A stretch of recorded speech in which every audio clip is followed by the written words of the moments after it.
ओम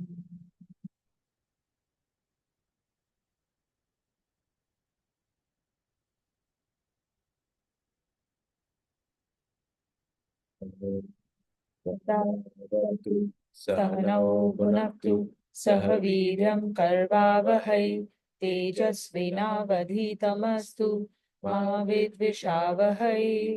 ओम शांति शांति शांतिः।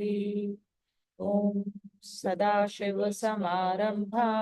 शङ्कराचार्यमध्यमाम् अस्मदाचार्यपर्यन्तां वन्दे गुरुपरम्पराम्। ॐ गुरुर्ब्रह्मा गुरुर्विष्णुः गुरुर्देवो महेश्वरः गुरुः साक्षात् परं ब्रह्म तस्मै श्रीगुरवे नमः। ॐ सरस्वती नमस्तुभ्यं वरदे कामरूपिणि विद्यारम्भं करिष्यामि सिद्धिर्भवतु मे सदा। कार्पण्यदोषोपहतः स्वभावः पृच्छामि त्वां धर्मसम्मूढचेताः यश्श्रेयस्यानिश्चितं ब्रूहि तन्मे शिष्यस्तेऽहं शाधिमां त्वां प्रपन्नम्। ॐ वाङ्मे मनसि प्रतिष्ठिता मनो मे वाची प्रतिष्ठितम् आविर्आविर्मयेधि वेदस्य म आणिस्थः श्रुतं मे मा प्रहासिः अनेन अधीतेन अहोरात्रान् सन्दधामि ऋतं वदिष्यामि सत्यं वदिष्यामि तन्मावतु तद्वक्तारम् अवतु अवतु मामवतु वक्तारम् अवतु वक्तारम्। ॐ शान्ति शान्ति शान्तिः। ॐ भद्रं कर्णेभिः शृणुयाम देवाः भद्रं पश्येम अक्षभिर्यजत्राः स्थिरैरङ्गैः स्तुष्टवाग्वं स्वस्तनूभिः व्यशेम देवहितं यदायुः स्वस्ति न इन्द्रो वृद्धश्रवाः स्वस्ति न पूषा विश्ववेदाः स्वस्ति नस्तार्क्ष्यो अरिष्टनेमिः स्वस्ति नो बृहस्पतिर्दधातु। ॐ शान्ति शान्ति शान्तिः। ॐ अहं वृक्षस्य रेरिव कीर्तिपृष्ठं गिरेरिव ऊर्ध्वा पवित्रो वाजिनीव स्वामृतमस्मि द्रविणग्वं सवर्चसं सुमेधा अमृतोक्षितः इति त्रिशङ्कुर्वेदानुवचनम्। ॐ शान्ति शान्ति शान्तिः। नारायण नारायण प्रेम नारायण नारायण नैना। Okay. In our last class, we did up to Rajasic charity. So we're now discussing, in the larger context, we are discussing three aspects, right? Where Bhagwanji talked about austerity first, austerity of mind, speech, and conduct. And then he took us to explain the features of Sattvic, Rajasic, and Tamasic charities. So, Sattvic charity is the one which is done solely with the thought that it is a bounden duty. You only do it as a duty, right? And there's a constant feeling of gratitude that you have been given this opportunity to do this duty, to do this charity. There is no ego involved, right? That कि देखो मैं कर रही हूँ मेरे resources से मेरे time से मैं effort मार के कर रही हूँ, right? That feeling is not there. There is no feeling of any expectation of return to be gotten from such a charity. So this kind of a charity is considered a sattvic charity, right? It is done not with the feeling कि यार जबरदस्ती करना पड़ रहा है ना? वैसी feeling नहीं है. This is a feeling where you are full of joy, you're full of happiness, and you're full of gratitude कि you're doing this kind of a charity. So that is a sattvic charity. Narayan Kavita. And then we have Rajasic charity, which on the face of it looks exactly the same. So you are doing the charity in the right fashion with the right actions. You're even chosen the right type of charities, right? So you're doing it at the right time, giving it to the proper charities, people, whatever, right? Oh, actions are all perfect. The difference is that this charity is not being done just because it is your duty. It may be done as a duty also कि गृहस्थ आश्रम है, मेरे को charity करनी ही है, this is a prescribed Vedic action. आप वैसे भी कर लेंगे, but end of the day the expectation of return from that charity is always there for a Rajasic activity. So you will always have a sense of sometimes it may be done begrudgingly, right? कि करना पड़ रहा है वाली feeling है इसमें. Okay, I am doing it because of social pressure, peer pressure. There's a charity going on in office or in my social group, in my community. I have to do it because everybody else around me is doing it. So you might do it under social or peer pressure. You may do it begrudgingly. अंदर अंदर बहुत कुड़ रहे हैं. We are feeling very upset that I am being made to do this, right? Charity of time, charity of my resources of any kind, right? So it could be that, or you're doing happily, you're doing it with no social pressure, but you're doing it because you expect something in return. It could be a return in terms of a favor you're expecting from someone else जिनके लिए आप ये कर रहे हैं, or you're doing it because you expect certain social social gratitude. People should recognize you. You're doing this for name and fame, or like somebody has to thank you in return for it, right? So that is a very Rajasic type of a charity, right? So that is Rajasic. Then we are now going to talk about Tamasic charity. So what kind of charity comes under a Tamasic way of being? And Naina, do you want to read with us?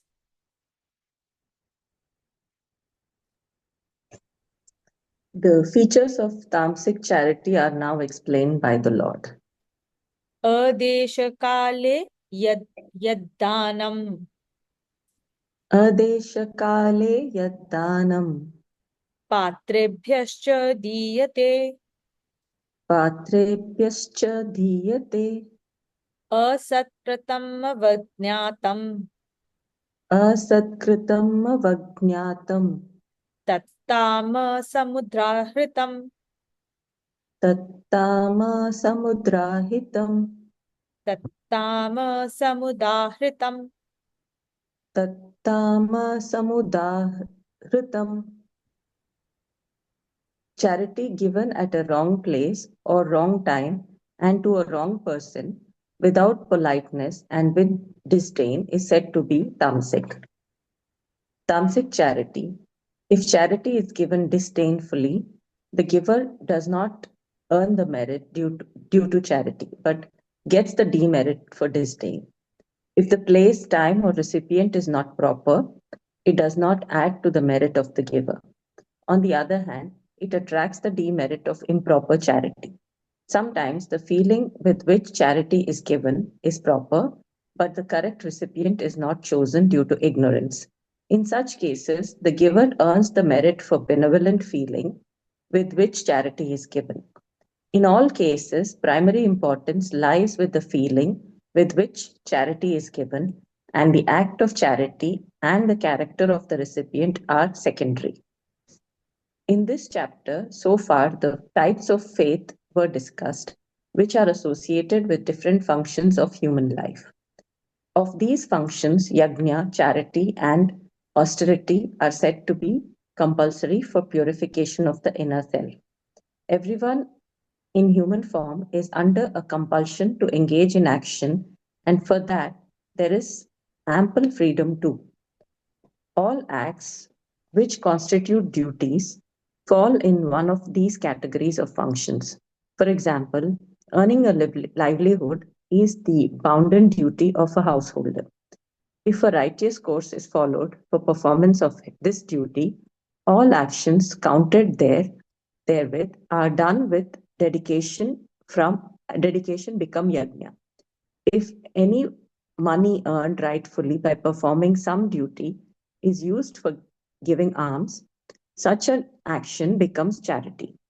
The strain joyfully undergone in the performance of this duty becomes austerity. But if any charity is performed, taking recourse to sin or demonical actions, such actions do not fall under any of these categories. All righteous actions done with a sense of dedication to the Lord become means for attainment of the supreme state. For this, it is necessary for the faith to be sattvic. So let's first understand what is a tamasic charity. First is charity given disdainfully, right? This basically means when you're giving charity to somebody and you're thinking कि जो accept कर रहा है, the person who's accepting charity is lower than you, right? You have a sense of superiority that I am amazing, look at me, और सामने वाला तो beggar है, उसको हम लोग दे रहे हैं, right? Sometimes even language, and I have personally seen it, right? You give charity, especially in India, when you give alms to the beggars, the way you treat that person is extremely important. And there are enough examples that I have personally seen and experienced where the charity is given, but the person is treated very disdainfully. When somebody comes to ask you for alms when you're in a car on a junction, people can really like dutkar dete hain, right? That is very, very high form of disdain. And that is like going to earn a lot of demerit points to the person who behaves that way, irrespective of whether you give alms or not. You will get zero merit for giving alms like that. When you're treating the recipient so disdainfully and you're not able to give respect to the other person, that is very, very poor form. Okay. Then the second form would be कि ठीक है आप ऐसे गंदी तरीके से आप नहीं behave कर रहे हो. You're not really, you're not using poor tone of voice or poor behavior or actions or words, but आपके दिल के अंदर there is a lot of disdain.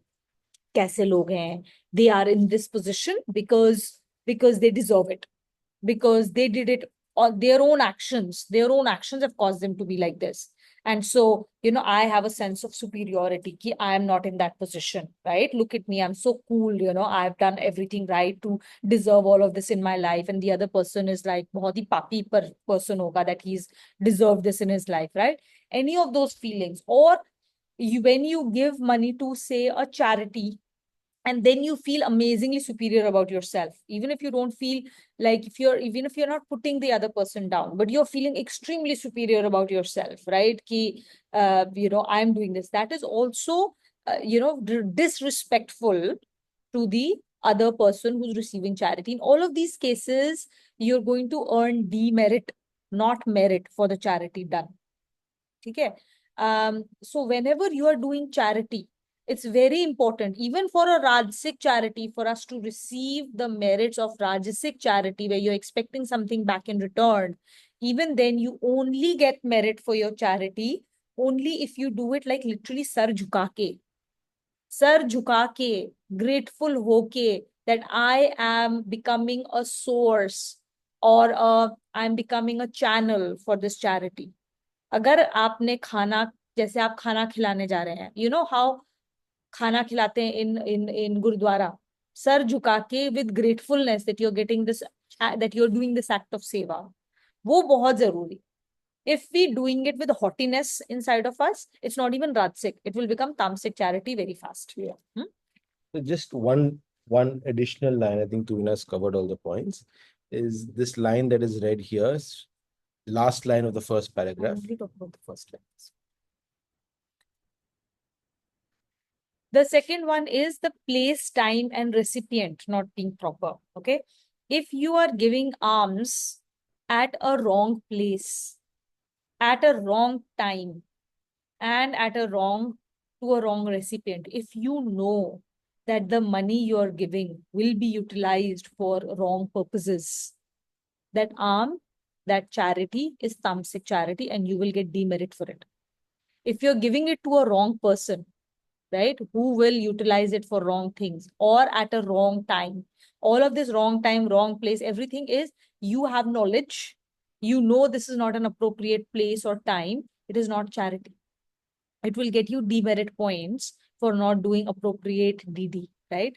Now, immediately, you know, you then you come to this phase, right? Like the other side of this charity is ki somebody is asking you for alms, and then you sit in judgment of whether this person deserves your charity or not. Okay, that's another extreme.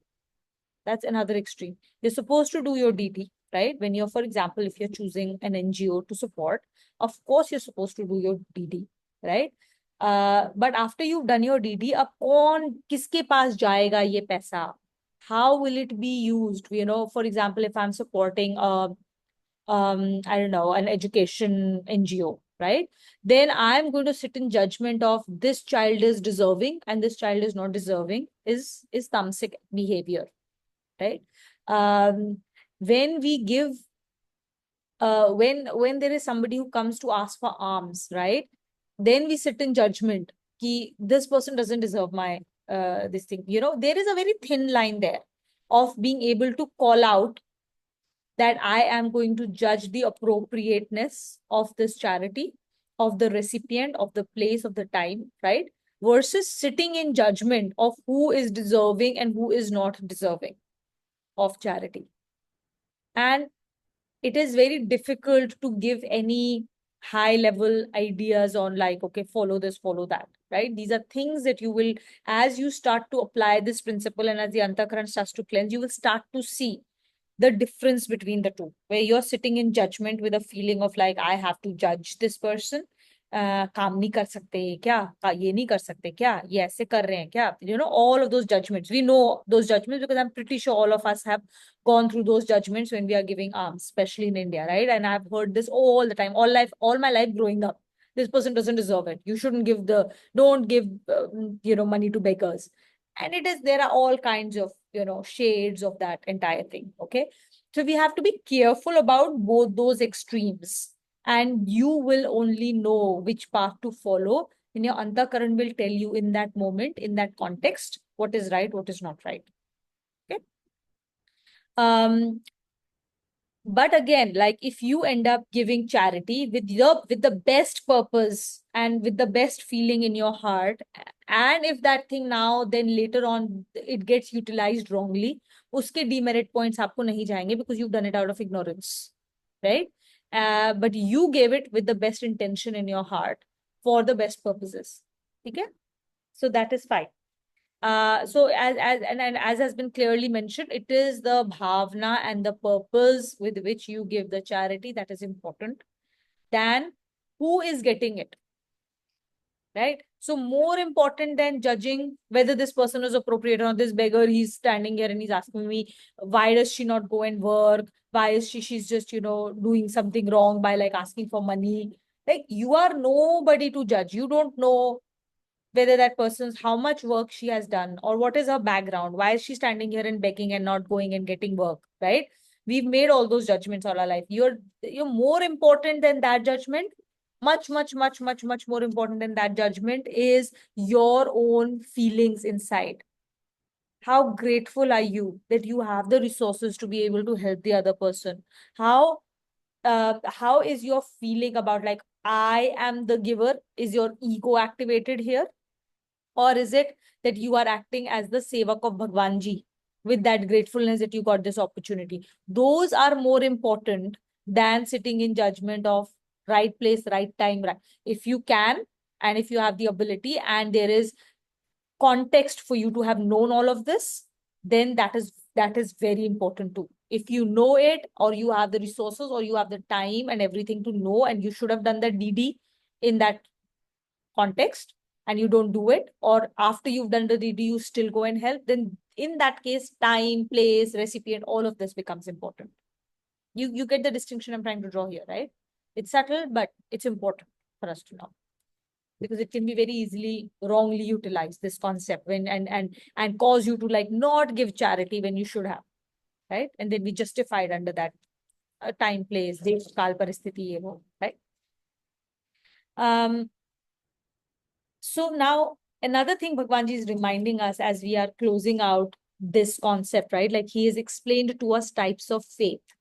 And in types of faith, when he started the chapter, he clearly told us that it is very important for us to know कि हमारा faith क्या है, our स्वाभाविक faith, our natural faith, that which we are born with, which we are born with because of our own actions of the past life, right? Important for us to know where we are. It is very important for us to chart the course so that wherever we are, we go towards more and more sattvic faith. And why is this faith extremely important? Why is it so important? He told us it's because everything we do in our life is based on our faith. Every activity in our life is based on the faith we carry within ourselves. And so he gave us examples of everything, the food we eat, the actions we do, the way we think, the way we do puja, the way we do our charity, the way we do austerities, everything is governed by our faith. If we are ignorant about our faith, we will not know how these activities are being done. And then Bhagwan Ji tells us that all our activities of our life, every single thing must fall under three categories: Dan, Tap, and Yajna. Dan, Tap, Yajna. These are the three categories. Everything we do must fall under these three categories. If there is a fourth thing that we are doing, then we need to eliminate that out of our lives. Every single thing, whether we are breathing, whether we are eating, whether we are acting, whether we are sleeping, everything should fall only under three categories: Dan, Yajna, and Tap. Charity, austerity, and Yajna. Okay? And how do we make sure that all our life, everything we are doing falls under these three things? If we do an action, whenever we do an action, when we do it with dedication, as a karma yoga, with bhakti mishrit karma yoga, whenever we do actions that are from a space of bhakti mishrit karma yoga, they become yajna, irrespective of what we are doing. We may be showering ourselves, we may be doing some community service, we may be working our whatever office work, we may be working at home, we may be attending a shadi, we may be attending a party, we may be just sitting and chilling with our friends, we may be, playing, whatever we are doing in our lives. If we do it with bhakti mishrit karma yoga, it becomes a yajna. When all the effort that we put into doing our yajna, whatever effort, whatever we're supposed to do, whenever we do the do's and the don'ts that we follow, when we are performing these yajnas, and we do it joyfully, we do it happily, we do it gratefully, then though that effort and those do's and don'ts that we do, whatever we give up some sleep, we give up some sort of food, we give up our leisure time, whatever we do, when we do it with harsh purvak, with gratefulness, happiness, and joy, that becomes austerity, right? And whenever we help our others around us, our family, our children, our community, our parents, our schools, our office, right? Whenever we do all of these things, we give of ourselves, our time, our energy, whatever resources have been given to us, our skills, our external materialistic resources, whenever we give of ourselves to others with no expectation in return, but only do it because it is done as a bounden duty, it becomes charity. We do all our yajnas harsh purvak, happily. So basically now you can see everything that we do in our lives, if we do it with bhakti mishrit karma yoga, with full dedication, then every activity can be classified as a charity, yajna, tap. And in some cases, all three of them will come together in the same act. So the job is to do bhakti mishrit karma yoga every single second, right? Then the question becomes, oh, okay, now if I do all the activities as a bhakti mishrit karma yoga, right? That means the first 2 shataks of Gita, the first 12 chapters, if I've done it like that, does that lead me to moksha? No, it does not lead us to moksha, which is why after the 12 chapters comes the next 6 chapters. Because moksha does not come out of bhakti mishrit karma yoga. Moksha comes out of jnana. The whole concept that we are confused, that we don't know what is our true reality, we don't know the real truth, we are not able to discern truth from untruth, is because of ignorance. It is because of no gyan, right? So lack of gyan can only be treated with the gyan coming in. Okay? So moksha will only come from gyan. Now, the point is, then why don't I directly go to the last 6 chapters? Why don't I directly go and get that gyan? Because as it was very clearly stated in the first 12 chapters as well, in fact, there was this greatest open secret, right? That was told to us. The greatest open secret, gyan is all around us. It is everywhere. It isn't hidden anywhere. It is the greatest open secret. What is truth and what is not truth? It is all around us.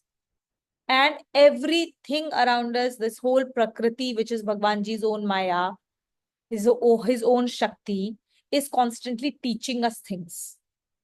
Are we able to learn from everything around us?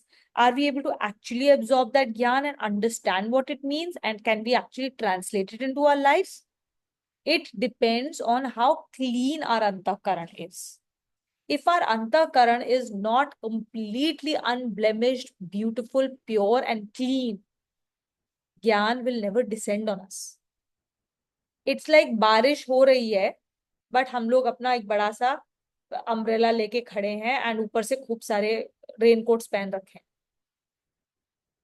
This grace, the rain of grace will not touch us.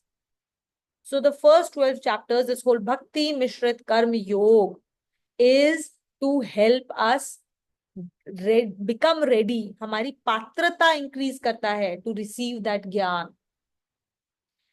It must be made very clear कि if you do tamasic activities, if you do wrong activities, if you do adharm, okay, forget about tamasic. If you do adharm, the result of adharm, the fruit of adharm is what? It is negative, it is dukh. Basically, you will receive dukh.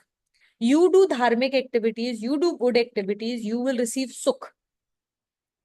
Okay, you do dharm in whatever capacity. राजसिक धर्म करें आप, तामसिक धर्म करें आप, तामसिक तो खैर धर्म होता ही नहीं है, राजसिक धर्म करें चाहे सात्विक धर्म करें, you will receive sukh. Okay, because that is the law of nature. Why do we have to do dharm? Because only when we do dharm and we get sukh, do we have mental capacity and mental peace to actually ask ourselves, to have the time and space in our mind and our lives to be able to use that time and space to ask the real question: who really am I? What is the truth of this world? Only in that space. अगर आप continuously भाग रहे हैं और आपके पास time and space नहीं है to, like, put food on your table, or you're worried about the chhat on your head, you will not have the time or space to be able to ask the right question. So do dharma so that you have the appropriate sukh that Bhagwan Ji has promised us, so that that mental space, the energy, the resources that are at our disposal give us that mental peace to be able to indulge in the question of who am I and what is my real truth, and then go deeper within to actually get that gyan in the first place with Bhagwan Ji's grace. उसके लिए भी effort करना पड़ेगा. To make ourselves eligible, तो हमें वो शिष्य को काम करना पड़ेगा. The student has to work to go through the stuff to be able to become eligible to finally get the grace of the gyan, which is what leads to moksha. Make sense? Is that very clear? Which is how these 18 chapters align themselves and why they are stacked in the way they are stacked. Prem, do you want to read with us? Connection. It is also truism that however so carefully an action is performed, there is always a possibility of some unrighteousness act being committed incidentally. For example, while offering oblations to the fire, small worms may get burnt. Also, however righteously one may move about, small insects like ants are surely trampled under the feet. The Lord now tells about how such incidental acts can be expiated. So this is very important for us to understand कि life, just the act of living life, is a very violent thing. You can never live life completely in a non-violent fashion at an action level. Okay? Without knowing also, you will end up doing howsoever you may be careful. Lot of things are unknown to us. So out of ignorance, out of carelessness, or out of just sheer the act of living itself will cause certain path to be committed when we look at, what scripture tells us. We'll end up hurting things, people, animals, insects around us. We'll end up hurting people physically or mentally or emotionally without even knowing it. Sometimes आपने कुछ बोल दिया, वो पता ही नहीं चला किसी को बुरा लग गया. You weren't meaning to do it, but somebody, given wherever they are in their phase of life, they caught onto something and they felt bad. You didn't mean to make them feel bad. Another example, right? So all of these things can happen. Let me just add here, right? The very act of being a human being is an act where you will create violence and suffering for others, whether, like Twina said, trampling of ants under feet or whatever else it is. Which is why, even in Buddhism, after 7 years of meditation, Siddhartha came back and said, life is suffering. Because the act of, if we have an unconditional and unconscious act of suffering that we create, then that karma will come back to bite us if we don't do it with the right bhav. And that's why even in Christianity, they say you are a sinner. That is the starting point. So that is our starting point, which is why we're in this body. And that's why this shloka has become really important, because the bhav with which we do our act ensures that we don't get stuck in that bondage. Om Tatsaditi Nirdeshaha. Om Tatsaditi Nirdesho.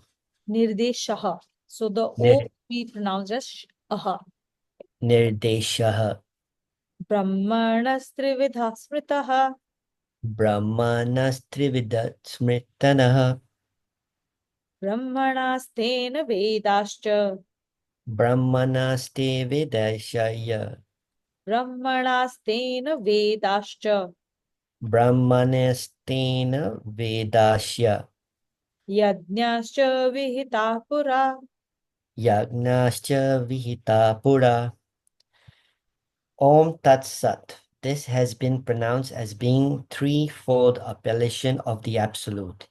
In the days of the yore, the Brahmanas, the Vedas, and the Yagnas were ordained by that.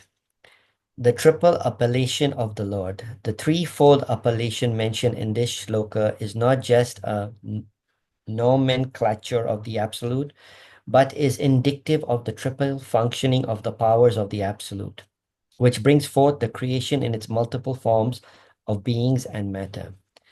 The word Brahmana used in this shloka covers all human beings. The human form is the acme of all living forms, as it is only in this form that the individualized self has the freedom of action which may liberate it from the cycle of births and deaths.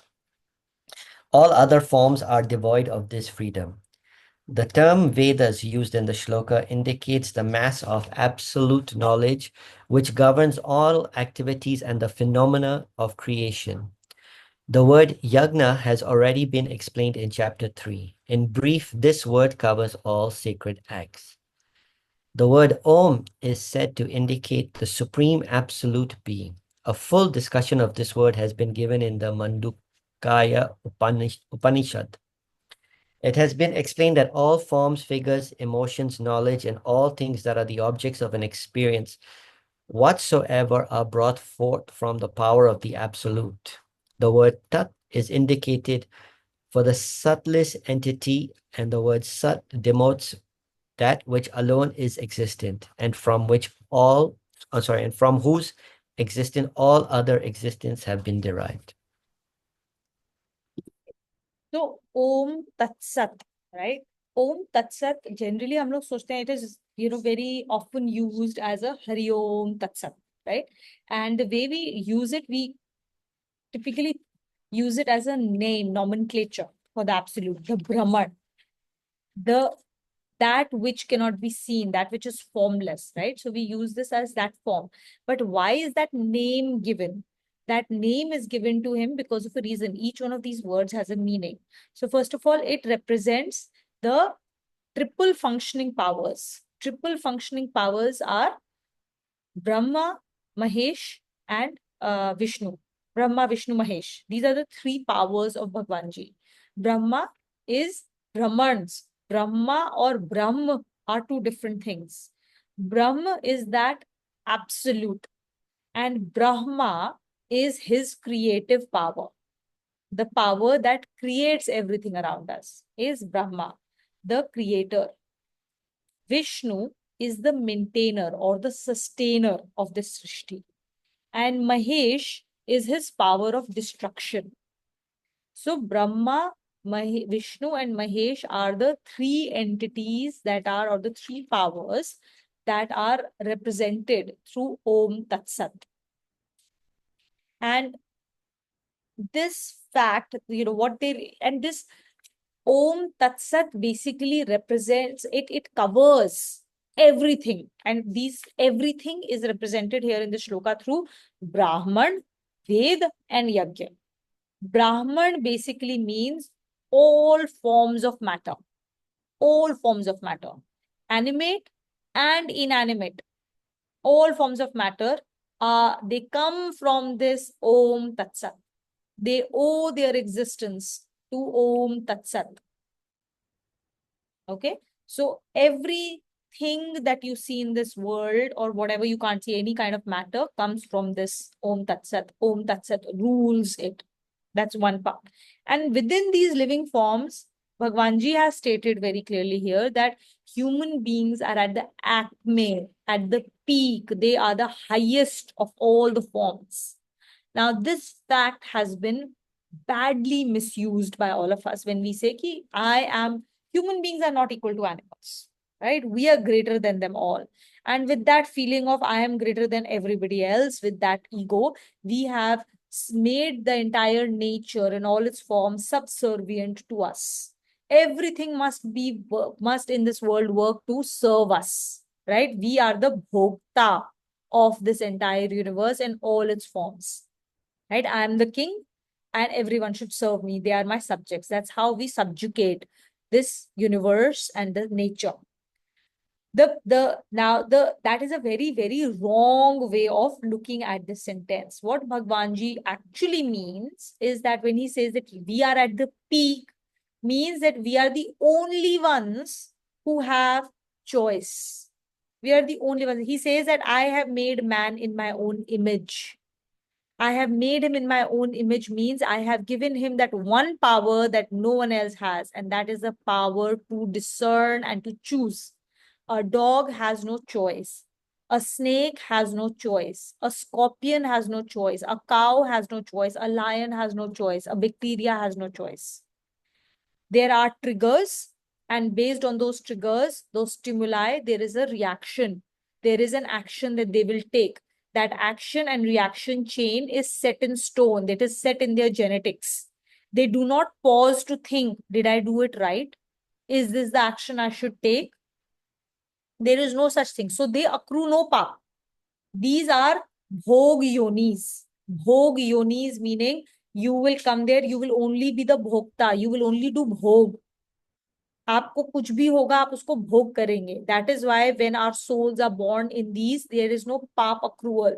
I will bear whatever is given to me, and I will enjoy whatever is given to me in exactly the form that has been codified in my DNA. I cannot act outside of that framework. I have no choice in that matter. I will always behave in this fashion when certain stimuli is given to me. Okay? And I will live within those constraints, and I will expiate all my pap by taking on that yoni, whatever I had to bhogofy. Okay? So that is, and then in a human form, I actually have the choice to either do bhog or do yog. That is the choice I have. Not the choice of ye khaun ya ye nahi khaun. those likes and dislikes, when we devolve ourselves down, when we devolve our mind down to the level of using the choice to choose between my likes and dislikes, then I am not being human. Being human means necessarily that I must exercise that choice every single second and exercise the choice of doing yoga with the Ram, yoga with the Brahma, rather than bhog with Brahma. Every second that I am not giving in to my likes and dislikes, every second that I use my buddhi, my intellect, to choose to do an action, to choose a thought, to choose a word that is ordained by Bhagwanji, that is ordained in the Vedas, whether I like it or whether I don't like it, it doesn't matter. But I choose to act in accordance with the Vedas and I choose dharma over adharma. That means I am choosing to do yoga with Bhagwanji. And in that second alone, am I being a human. In every other second, I am no different than an animal. In fact, I am being worse than an animal because an animal has no choice. I have a choice and I'm choosing to be all lower form. When I give in to my anger, when I give in to my likes and dislikes, when I give in to my jealousy, when I'm given into my, senses, यही खाना है, यही पीना है, यही करना है, laziness. In all those moments, I'm being worse than an animal. So the choice we have is the choice between yog and bhog. Right? So that is why, because of that choice alone, human beings are at the peak. They alone have this choice. And with the exercise of that choice, human beings alone have the ability to receive moksha, to receive liberation, to discover the truth, and to become one with Bhagwanji. So, irrespective, there are 84 lakh yoniya hai. 84 lakh yoniya. God knows what that even translates to in English. Okay, but like billions of life forms, right? Those billions of life forms have no choice. Only one form, one species has that choice, which is why getting a human form is extremely precious. And that is why Bhagwan Ji and we are told कि यार अगर अब ये form मिला है पता नहीं कितने टाइम के लिए मिला है, we don't know how long we'll live, 40, 50, 60, 70, God knows how many. Either way, there is this limit of 100 or whatever, right? So it's no longer than that. It's a blip in the matter of in the scheme of things. Use this very, very wisely and use every single second that you have left of your life. You don't know what that next second looks like. Use it for yoga. It is very, very, very precious because of this reason. So Brahman, all of these are ruled by Bhagwanji. We come from Bhagwanji. All Vedas means all the knowledge in this world. What does knowledge mean? All the rules, all the regulations that govern this universe, all the physical laws, chemical laws that you see that govern this world, everything comes from him. Everything is codified in Vedas. Physical laws, chemical laws, and our behavioral laws, which dictate how we should or should not live in this life. Let me rephrase that. God is knowledge, as we learned in chapter 9, right? And when we become one with God, we become one with knowledge.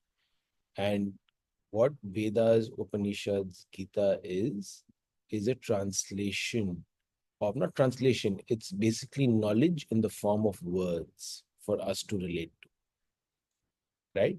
That's what we get from Vedas and from our scriptures. Words with which we can start strengthening our intellect and then reach knowledge himself and become that knowledge. Sorry, continue. And yajna, which we just talked about, what is yajna? Basically, every act we do or don't do, everything comes under yajna. So everything, between these three things, everything you can imagine, think, feel has been covered. Vedas, yajna, and Brahman. Okay? all of them owe their existence to Om Tat Sat, to that absolute Brahm. What do they, how to interpret Om Tat Sat? It's very, very difficult to talk about it at this stage, but at a very high level, okay, Om is the frequency of this universe. Om is the genesis frequency that generated this Brahman, this Vedas, the Yagyas. Everything was generated at a frequency. Everything in this world operates at a frequency. Okay, so when we talk to each other, we give each other a certain frequency, a certain spirit of ours, right? So Bhagwan ji ki jo spirit hai, that absolute Brahma, his frequency is Om. And it is that frequency from which everything has been generated. The frequency that comes highest and the closest to Om before you merge with Om is the frequency of love. That is why love is what we say, that love is closest to Bhagwanji, because that is the highest frequency you can go to before you merge with Om as a frequency. Okay. So Om is that. Then Om Tat. Tat is, a reference to that subtlest entity, that entity that is vibrating with Om. So Tat, because you can't touch anything. There is this Idam is this. Anything that you can touch, this Brahman, this Yagya, this Vedas, these are Idam, this.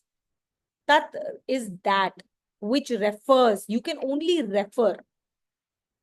Everything, see, all these are words also, right? Words are also limited because they are part of this nature. We can only indicate this Maya, this nature, and everything that's part of it can only indicate towards him. It cannot show him, it cannot capture him, because we are all limited. Maya by definition is limited. How can that which is limited tell us that which is limitless? So we can only indicate towards it. Everything in this Maya will only indicate, give us a sense of what he really is, what his true nature is. We'll only realize his true nature when we become him. So Tat is a reference to Brahm. And Sat means that which alone is the truth, the highest truth, the only truth. And we defined truth in the earlier chapters as that which always is, always has been, and will always be. The only existence. Everything else comes and goes, has birth, has a life, and has a death. All animate, all inanimate things, right? He alone, which is a witness to everything and has always been, he has no beginning and no end. That alone is Sat. And he has given these examples to all of us, right? Like circle has no beginning and no end. Circle is another indication of who he is. There is no beginning and no end. That is why we use circle so many times. We always talk about cycles, that which has no beginning and no end. Cycle of life and death, no beginning and no end. It continuously goes on. So, Om Tat Sat refers to him and the frequency at which he operates. Okay. And you would notice that every chapter ends with that. Hari Om Tat Sat, right? We say that at the end of every chapter. So now let's understand these three words in slightly more detail, right? Very, very slight more detail. We can't afford to really, really know it fully ever. Kavita, you want to read the next one?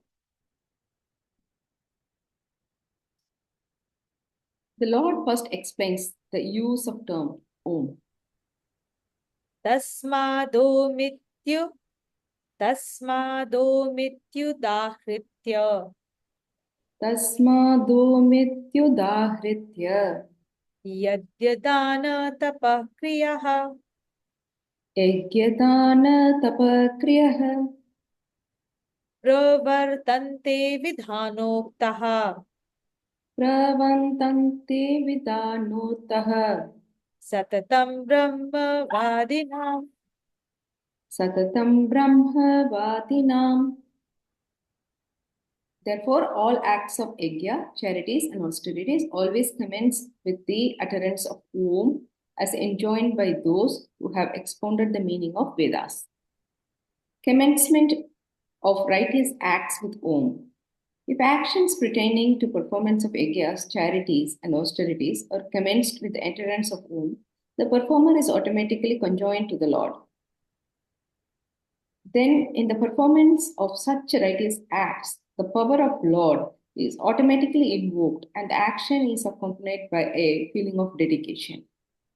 Utterance of this word then becomes like taking a torch when going out in the night, and the unrighteous acts which get committed incidentally, not deliberately, become expiated. All righteous acts then become acts of ultimate welfare for the performer. The important thing is to remember is, while pronouncing the word Om, there should be the feeling of being conjoined with the Almighty emotionally and wholeheartedly. Also, the word Om has to be pronounced with initiating only righteous actions and not unrighteous actions. Its utterance is to be accompanied by the spirit of humility and the intense faith in righteousness. The fact is that all righteous actions are attained by the Lord, and therefore they are done for His pleasure only. The performer functions only as an agent of Lord. So here Bhagwanji is giving us another, I would say, a cheat sheet. It's a portal to access his energy. Okay. Om is his frequency. He operates, the entire universe operates at the frequency of Om.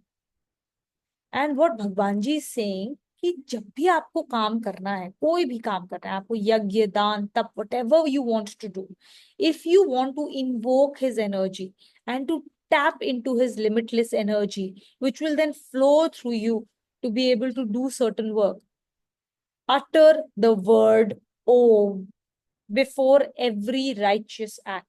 The moment you do that, now you get aligned. You literally tap into that frequency and you start to vibrate at that frequency. All your actions, your thoughts, your words, everything is now conjoined to him. We are operating at his frequency, which then makes accessible to us all of his energy and all of his goodness. When that happens, then all the actions we do become completely purified. And so if incidentally we do any actions that are wrong in that process, galti se, there is no paap that accrues to us. Nothing accrues to us. They get expiated. Okay. Then he says, how do you tap into him? Okay, just saying Om is not going to conjoin that energy. It will not open the portal. Okay, it's that khulja simsim wala moment for us. Okay, how do you do that khulja simsim? That khulja simsim has to be done with appropriate intensity. One, you must say it with full humility. आपकी energy नहीं है अब. Your ego is not getting anything done here. Your ego is being dissolved and surrendered into the ego of Bhagwanji. That humility must be there. Without it, there is no Khulja Simsim. Humility. Intense faith in Bhagwanji. Intense faith that now that I am saying this, he is accepting me in this moment. And in this moment, I am connected to him and his infinite energy. Right? Intense understanding that this is a righteous act. You're doing it. First of all, the act itself has to be righteous. Otherwise, that Khulja Simsim will not happen at all. Right? When you're doing that righteous act as a bounden duty, with humility, acting as an agent of the Lord to do his bidding for his pleasure alone, and with no expectation of getting anything in return. Proper bhakti mishrit karma yog. The moment you bring in your ego, the moment you bring in मेरे लिए ही क्या हो जाए, ये मैं कर रहा हूँ भगवान जी ताकि मेरे लिए कुछ मुझे मिल जाए उससे. That Kulja Simsim will not happen. फिर आप अपनी energy से काम करें, अपने लिए काम करें. Because you are not working for him, you are only working for yourself. Then you will be restricted by the energy and resources that your little ego can muster, which are always very, very small, and they will get exhausted at some point of time. Okay.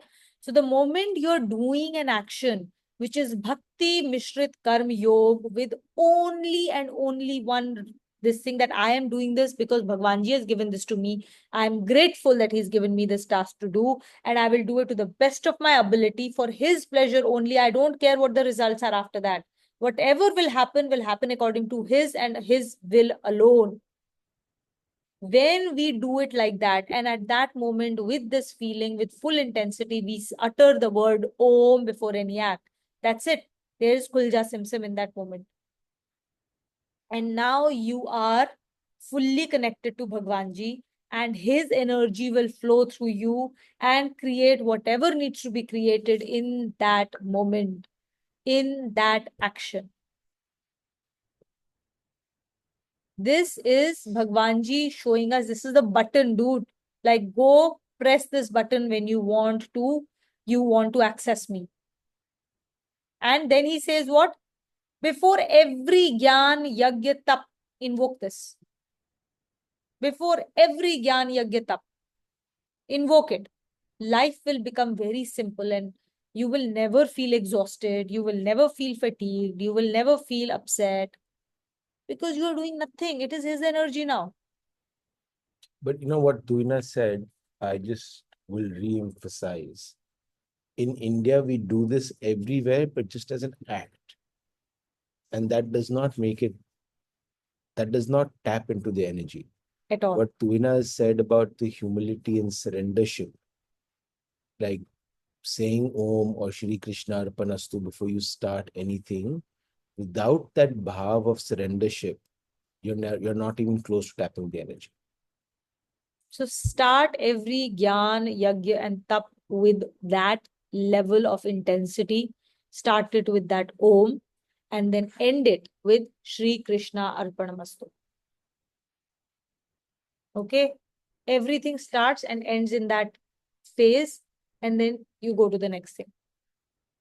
Okay? It keeps us very light and gives us that space and time and energy to like then devote it to the next thing.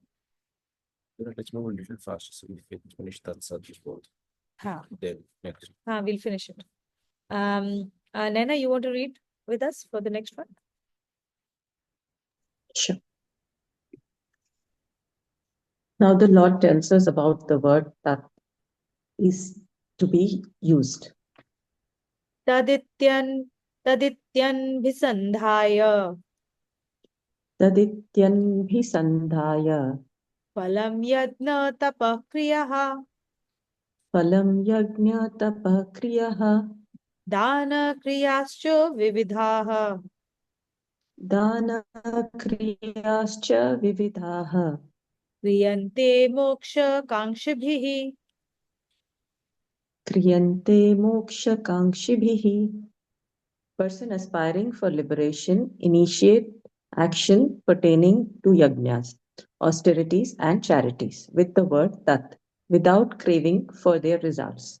The use of the word tat while initiating all actions pertaining to yajnas, austerities and charities, the word tat is pronounced with the conviction that the Lord is the efficient as well as the material cause of creation, and whatever exists in creation is his.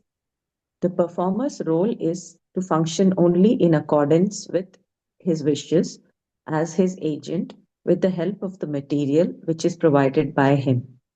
Again, the utterance of the word Tat is to be accompanied with the sublime thoughts of divinity, eschewed all desires, egoistical feelings, and self-conceit.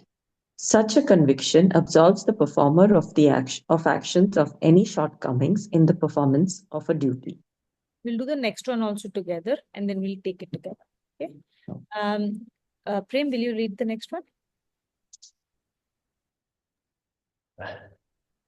Now the Lord speaks about the use of the word Sat. Sadbhave sadhu bhave cha Sadbhave Sadhu Bhave Cha.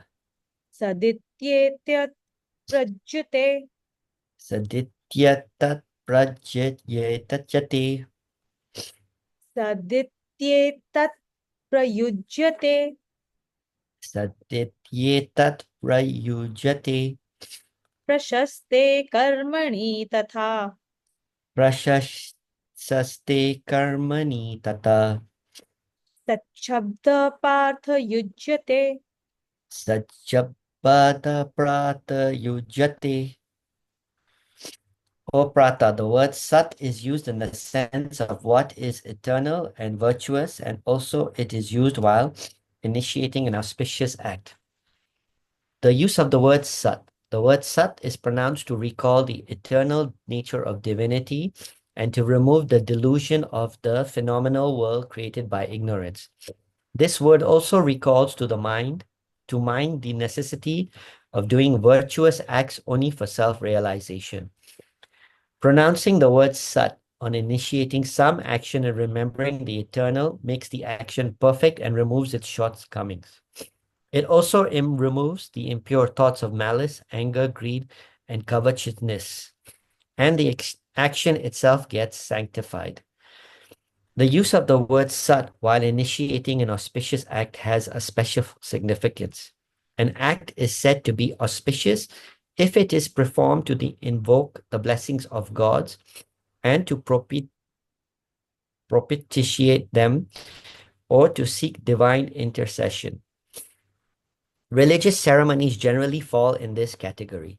The second line of the shloka lays emphasis on the need for a performer of the actions to be careful that only righteousness acts are performed, which are the simplest means of invoking divine blessings. So so basically there are three words, right? Om, Tat, Sat. Okay. Om is the portal to get access to his energy.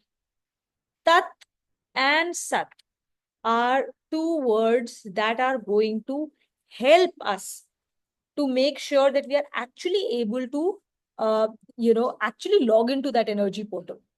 Because Tat and Sat are reminders to us that he is that eternal energy. He is the one who owns everything in this world.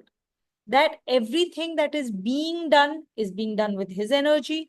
Everything owes his creation to him. And it's like whatever I am saying to someone else or somebody is doing something else, it is coming from him and going to him.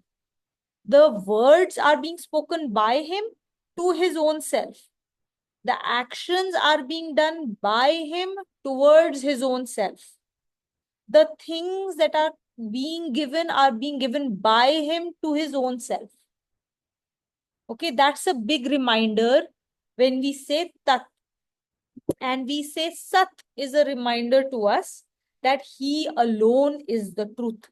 Everything else in this world is a delusion. All the actions and all the VVGPs that I am within which I am acting, all this VVGP is Maya. Kshanabhangur. It is transient. It is not permanent. There is only one permanent thing in this world. There's only one eternal truth, and that is him. So there's no point in being attached to these transient things.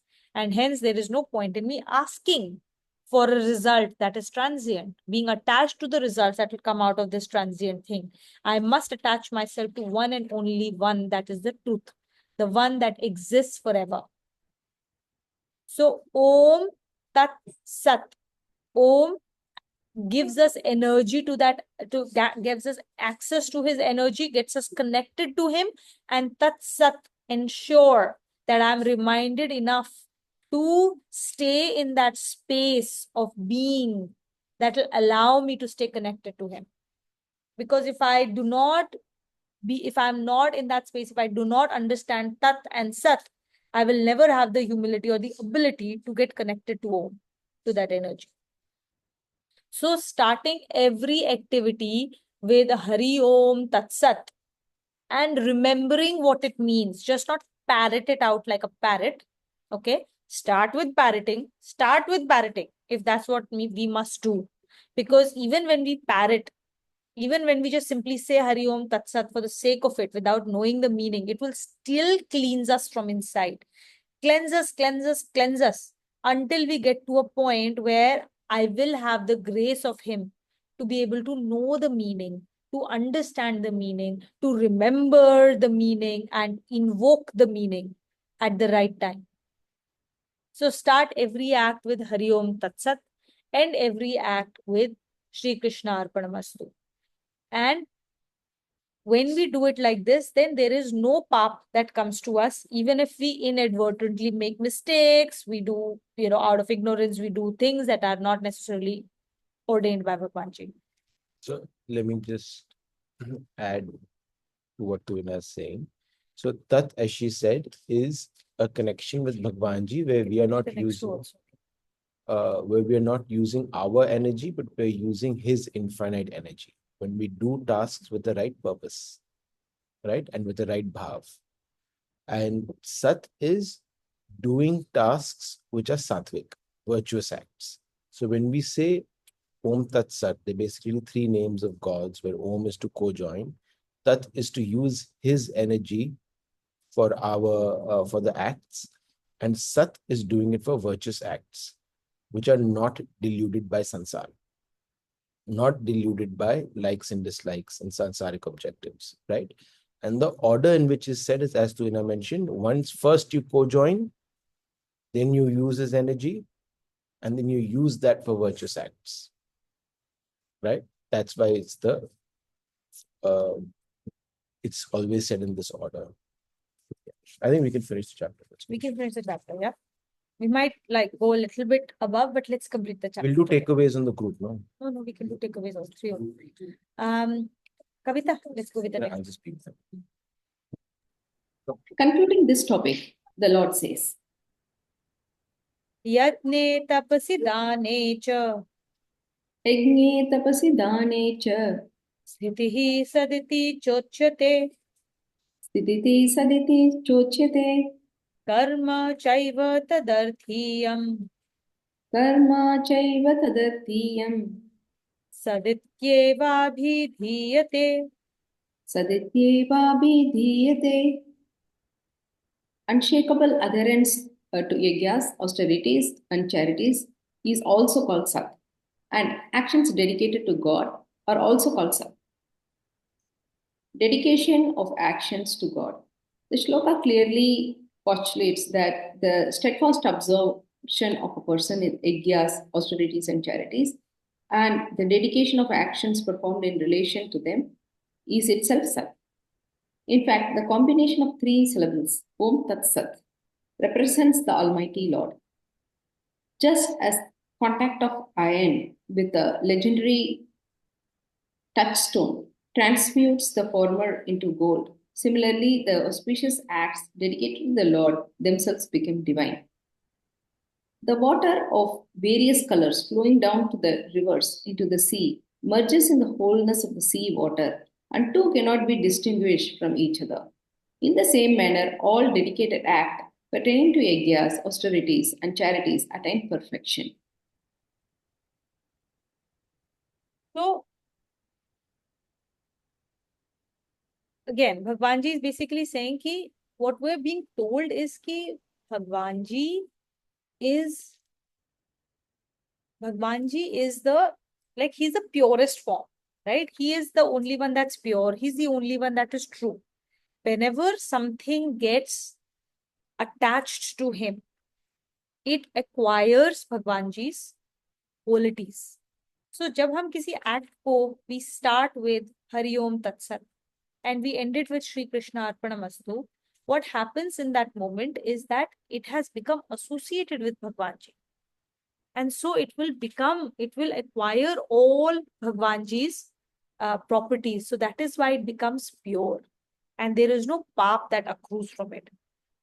But just to be very clear, Bhagwanji has said that only the righteous acts must be put together with, you say Hari Om Tat Sat before the righteous acts. ये नहीं कि हम unrighteous act करे जा रहे हैं और साथ में हरिओम तत्सत बोले जा रहे हैं कि अरे भगवान जी is going to purify this, ठीक है, गुस्सा हो रहे हैं, किसी को कुछ भी अनाप शनाप बोले जा रहे हैं, एंड देन से हरिओम तत्सत, right?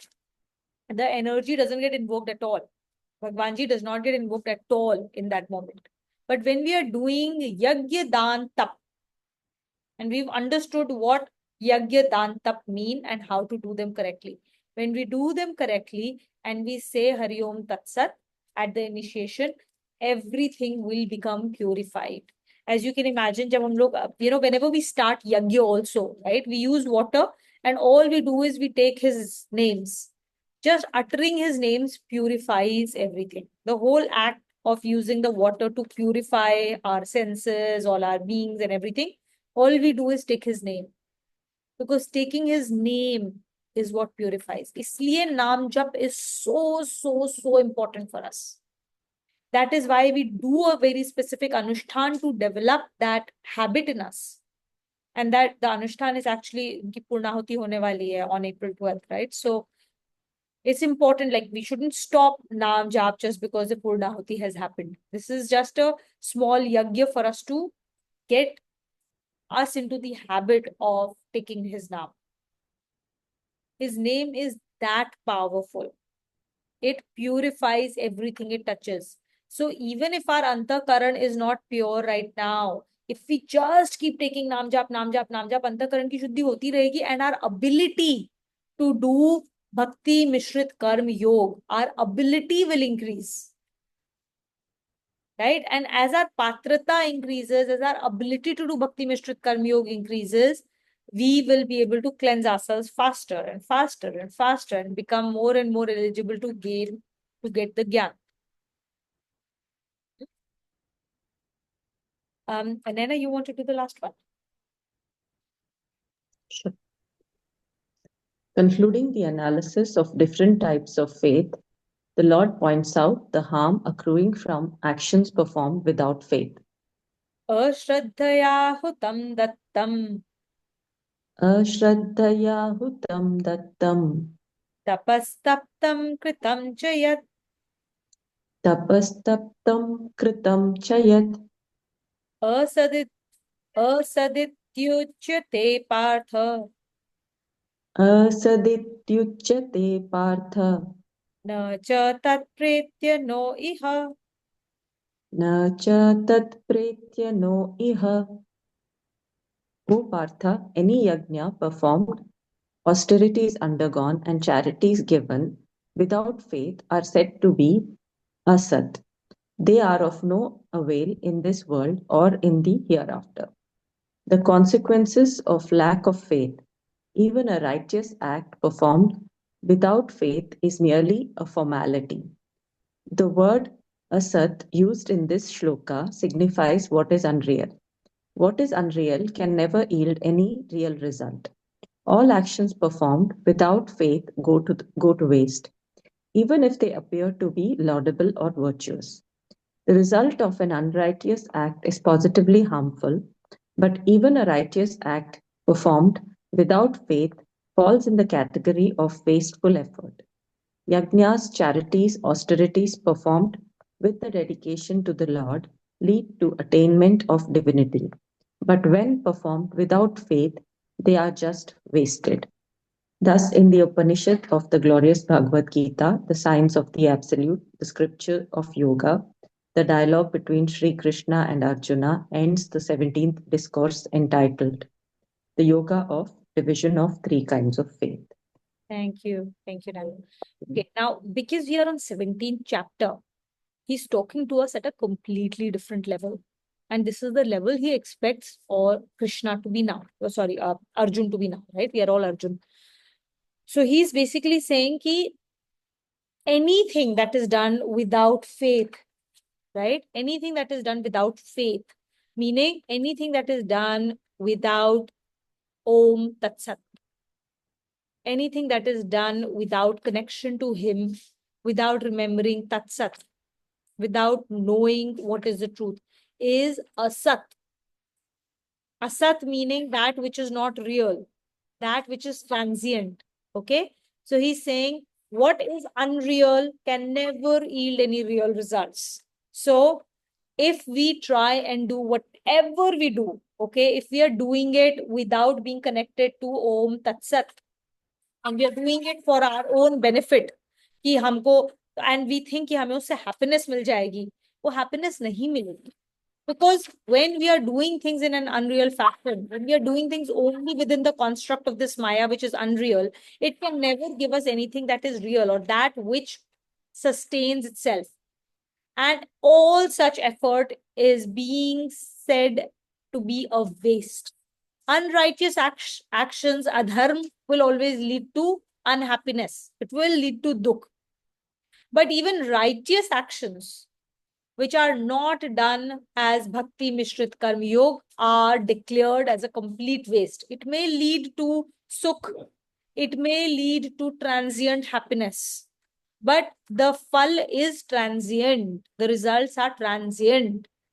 So, if we are at a lower level of existence, we'll say, यार चल मुझे वही चाहिए, मुझे तो वही नेम फेम चाहिए, मुझे मेरा प्रमोशन चाहिए, मुझको एक घर चाहिए, मुझे एक कार चाहिए. हम उस लेवल पे, अगर हमारी बुद्धि उस लेवल पे है, तो हम उसी लेवल की बातें करेंगे और हम उसी लेवल पे रहकर उसी लेवल की चीजों को ही मांगेंगे, और वो हमारे लिए बहुत इंपॉर्टेंट होंगी, बहुत बहुत इंपॉर्टेंट होंगी, वे मोर देन एनी मोक्ष और एनी कॉन्वर्सेशन ऑफ लिबरेशन. उसका मीनिंग ही नहीं समझ में आएगा. I don't care, I don't see him, I don't know. So I will only ask for that. All my puja, all my actions, all my yajna, dan and tap will be to acquire that asat. I want that momentary happiness. I want that 10-minute fame. I want people to, say amazing things about me. I want this person to respect me. I want my promotion. I want my bonus. I want to keep my job. That's all. My children should go in that college. That's all that we will talk about. Okay. Bhagwan Ji at this stage and 17th chapter, the end of 17th chapter, he's saying all of this is asat, and every activity you do with that end in mind is total wasted effort. Because इस सब से जो भी कुछ accrue होगा will be asat, will not be real, it will get expended, and you will go back to that 84 lakh yoniya. Okay, you will never get out of this dukhalay. The only effort that is considered useful, and the only effort that, or only gyan, yagya and tap which is considered useful by Bhagwan Ji, is that which leads you out of this cycle, that which gets you closer to knowing the truth, that which gets you closer to Sat. Everything else is a complete waste. It's a waste of human life to go after Arth, to go after Kam.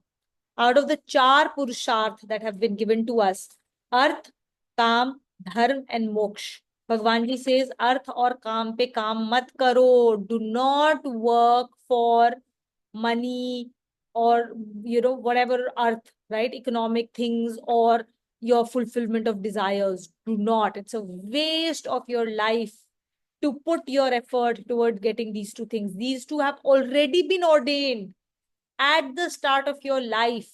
Whatever Arth, whatever Kam you have to get has already been ordained. You will get it no matter what. Focus your energy on Dharma and Moksha. Only Dharma and Moksha. Your actions of this life will only make a difference. They will make no difference to Arth and Kam. The actions of your life will only make a difference towards Dharma and Moksha. Arth and Kam have been decided by your previous lives. This year, this Janam's actions will determine Arth and Kam of next life. But they will determine Dharma and Moksha of this life. So focus on Dharma, focus on Moksha, focus on doing everything with that understanding of Hari Om Tat Sat. Only those actions, only that Dan, Tap and Yagya, only those are useful. Pehli baat to, not every action that we do is Gyan Yagya Tap. That's the first step. Bhagwan Ji saying, please make sure all the things that you do every single second of your life, you can classify it as Gyan Yagya Tap or a combination of these. Okay. If we are not there yet, please focus on that. And when we are doing Gyan Yagya Tap, make sure that you do it with Hari Om Tat Sat. To not go after the asat, the transient kshan bhangor things of life. Don't ask for those. Do it with complete dedication to Bhagwan Ji. Do it as Bhakti Mishrit Karm Yog. And with only one purpose, use your buddhi that has been given to you, which is why you are at the peak of your all the life forms. Use the choice to constantly choose yog over bhog. And in that moment, you are actually being a human. This is what Bhagwan Ji is telling us at the end of 17th chapter. Make sure that every action counts. And the only way an action counts is when it is done as Bhakti Mishrit Karm Yog and done to only do yog with him. Everything else he has told us is in no unclear terms. Very, very clearly he's telling us everything else is wasted energy, wasted effort, waste of a life. Okay. That will close the chapter. Om Tatsaditi Srimad Bhagavad Gita Su Upanishadsu Brahma Vidyayam Yoga Shastre Shri Krishna Arjun Samvade Shraddha Traya Vibhag Yogo Nam Saptadasho Adhyayah Hari Om Tatsat Hari Om Tatsat Hari Om Tatsat. Thank you. I think we can do the takeaways now.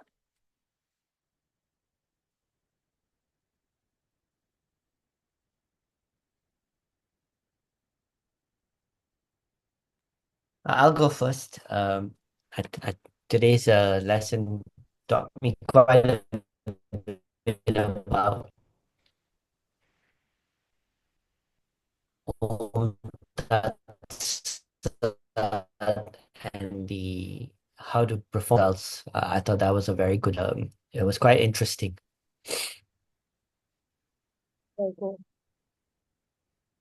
Thank you. How would you use it is more important, like beyond interesting. I think that's what we need to focus on. What is the learning and how will we use it? Yeah, I guess it's like it's important to just keep it there. The fact that every action, every moment before you start anything, just focus on the Om Tat Sat and not the result of that action. To just go in that with the humility and to faith that, you know, it's all in God's hands and you just do everything like the way you've set out to do it. I mean, it's just something that I've got to start implementing, which is something I learned new today, which was very interesting. Okay.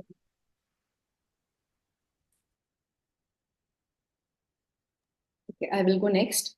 And my main takeaway from today's class is how important is the human form, because we have that choice, and also the importance of faith.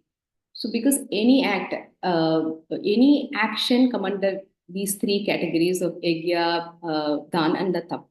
So, have to keep in the mind at every moment, which category my actions are like in this category or not, and also with the faith. Because without faith, whatever I am doing, it's going to be wasted. So, I have to keep that as a dedication, whether I'm doing or what is the intention behind it. So that's my takeaway. Thank you.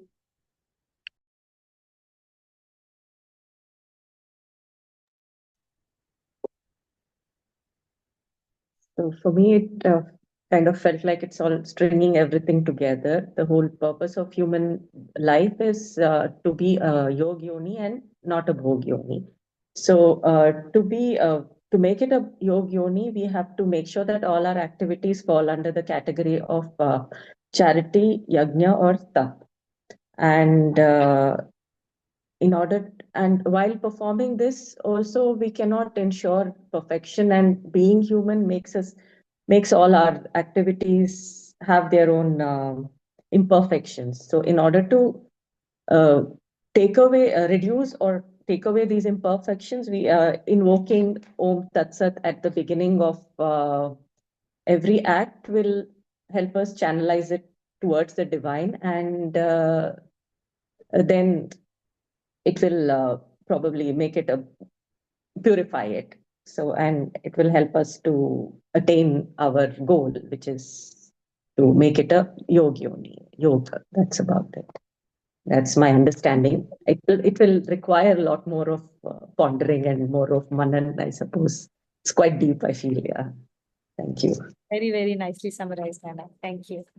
As Shalini Didi always says, every 1 hour of Shravan, whatever we hear in a satsang, requires 100 hours of manan before we can even think that it will start to seep into our actions.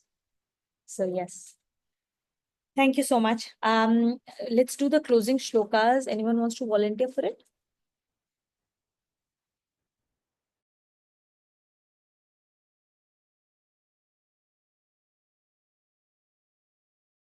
I can do.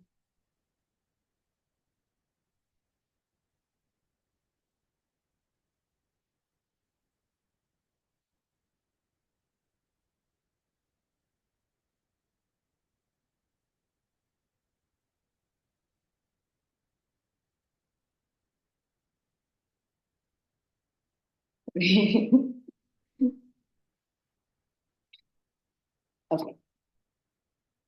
ॐ सर्वेषां स्वस्तिर्भवतु सर्वेषां शान्तिर्भवतु सर्वेषां पूर्णं भवतु सर्वेषां मङ्गलं भवतु ॐ शान्ति शान्ति शान्तिः ॐ सर्वे भवन्तु सुखिनः सर्वे सन्तु निरामयाः सर्वे भद्राणि पश्यन्तु मा कच्छेत् दुःखभाग् भवेत् ॐ शान्ति शान्ति शान्तिः ॐ असतो मा सद्गमय तमसो मा ज्योतिर्गमय मृत्योर्मामृतं गमय ॐ शान्ति शान्ति शान्तिः ॐ पूर्णमदः पूर्णमिदं पूर्णात् पूर्णमुदच्यते पूर्णस्य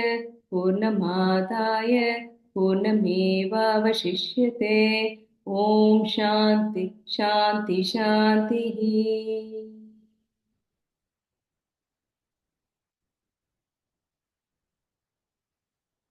ॐ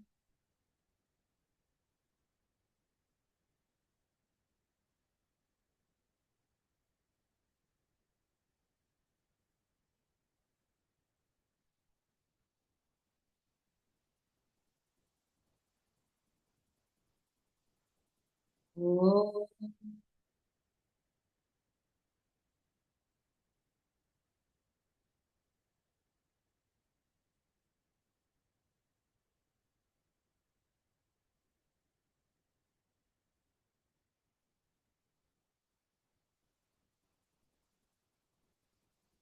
ॐ